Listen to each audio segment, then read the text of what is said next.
একটি বড় স্ক্যাম সামনে এসেছে, ভাইপোর সেবাশ্রয় ক্যাম্পে স্ক্যাম। ইতিমধ্যে আমাদের বিষ্ণুপুর পিএসএ একাধিক কেস আমাদের ফাইল হয়েছে, এফআইআর। এই এফআইআর এর ভিত্তিতে আমি আপনার প্রথমে অনুমতি চাইছি, আমি মুখটা হেজি করে দিয়েছি, কিভাবে ক্ষতি করেছে দেখুন।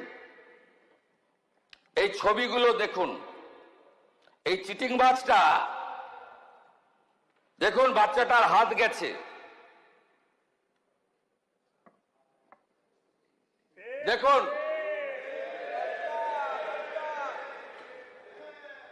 দেখুন আরেকটা বাচ্চাকে কিভাবে বিকলাঙ্গ করেছে দেখুন।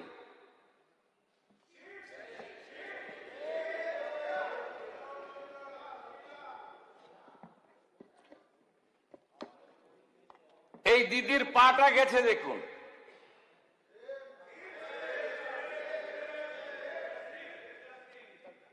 এ যেটা করেছে এই চিটিংবাজ ভাইপো, আল্ট্রাসোনোগ্রাফি মেশিন বাইরে নিয়ে গেছে, এক্সরে মেশিন বাইরে নিয়ে গেছে, সরকারি হসপিটালের ডাক্তারদের বাইরে নিয়ে গেছে, মেডিকেল কলেজের স্টুডেন্ট মুখ্যমন্ত্রীকে চিঠি দিয়েছে। মেডিকেল কলেজের স্টুডেন্ট ডাক্তার হতে পারে, চিকিৎসা করতে পারে? তো একবার ঢুকলে বেরোবে না, এ তো খুনের মামলা। একে কেউ বাঁচাতে পারবে না, এই চিটিংবাজ ভাইপোকে কেউ বাঁচাতে পারবে না। আগে তো সবকে তুলবো, সব আল্ট্রাসোনোগ্রাফি মেশিন সিজ হয়েছে, সব এক্সরে মেশিন সিজ হয়েছে। দিলীপ মন্ডল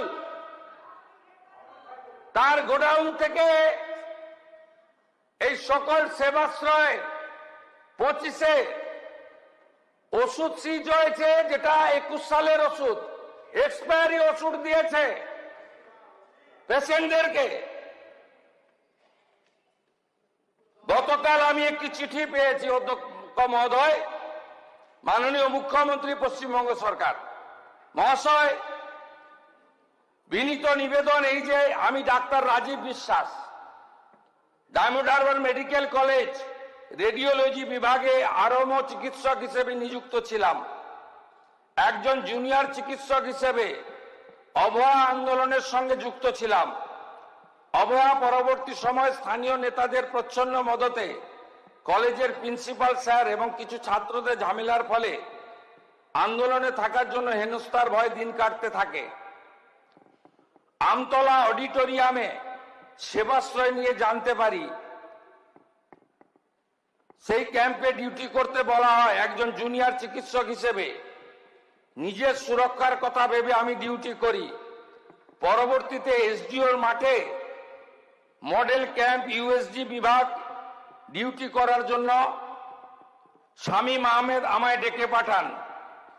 হাসপাতালে ডিউটির অবসর সময়ে কিছু কিছু দিনে বাকি আর জুনিয়র চিকিৎসকদের মতো আমি শুধু ডিউটি করি। সেবাশ্রয় 2-এর সময় পড়াশোনা নিয়ে ব্যস্ত থাকার কারণে ন্যূনতম অংশগ্রহণ করি। আমি একজন জুনিয়র চিকিৎসক, আমায় ক্ষমা সুন্দর দৃষ্টিতে দেখবেন। আমার ভবিষ্যৎ সুরক্ষার্থে আপনার প্রতি আমার আবেদন। রাজীব বিশ্বাস।